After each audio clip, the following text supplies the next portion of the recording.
שציינתי ולא טעיתי, לא הכרענו לא את החיזבאללה, לא את החמאס, ולצערי הרב גם עכשיו, כתוצאה מהיציאה של טראמפ, אני קורא לזה כניעה, גם לא הכרענו את האיראנים. אנחנו בנינו את חוסר היכולת לנצח, וכדאי שנבין את זה, גם אם היינו רוצים לנצח ואף אחד לא היה מפריע לנו, לא היינו מנצחים מסיבה אחת מאוד פשוטה.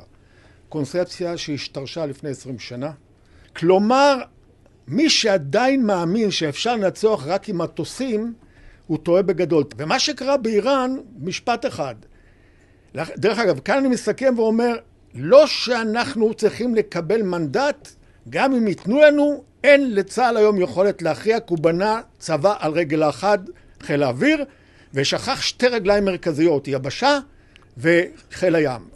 צריך לעשות את האיזון המתאים בין שלושתם, לבנות צבא על 3 רגליים שיודע לעבוד במשותף ובמשולב, שיהיה מסוגל להגן על כל הגבולות. אין לנו כוחות להגן על הגבולות. שאתה מרכז היום כוח בלבנון, אין לך כוחות להגן על גבולות אחרים. אין לנו סדק. אין לנו סדק. ואם תיקח לזה גם את מה שקורה עם כוח האדם, שהרמטכ"ל אומר בעצמו, אנחנו קורסים לתוך עצמנו, אז במדינת ישראל היום, אם נפתחת מלחמה אמיתית, אל מול האיומים החדשים שנדבר עליהם אחרי זה, כן. אין להם יכולת להגן על המדינה הזאת.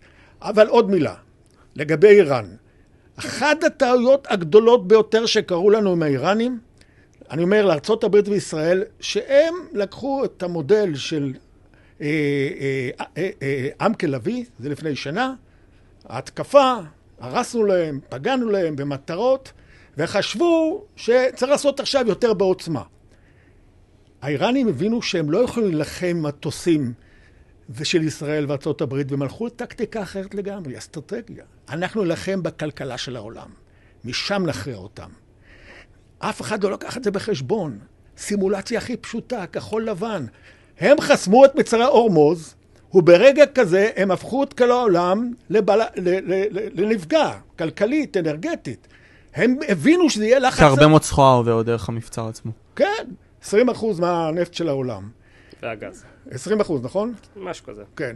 ואז בעצם הבינו, יהיה לחץ אדיר על טראמפ, והוא ייכנע. וזה בדיוק מה שקרה. טראמפ, עוד מילה, ואני אסיים. כן. לא לעשות הרצאה. טראמפ רק ב7.4 אמר בבוקר שאנחנו נהרוס להם את הציביליזציה. בערב הוא אמר הפסקת אש ושיחות משא ומתן.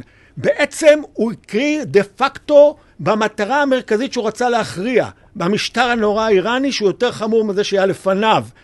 ובאותו רגע שהוא הכיר בהם, ועכשיו עשה את הדיונים ביום אתמול לדעתי שלא צלחו, כי זה ברור שזה לא יכול להצליח. וגם מספרים סיפורים שקריים לחיילים. עכשיו, שאפשרי הם לצח. מכריעים במילים, בשקרים, אבל הם לא מצליחים להכריע. לא את החיזבאללה, לא את החמאס, כי אין לנו את היכולת. זה לא שאנחנו רוצים ויכולים, אנחנו לא יכולים.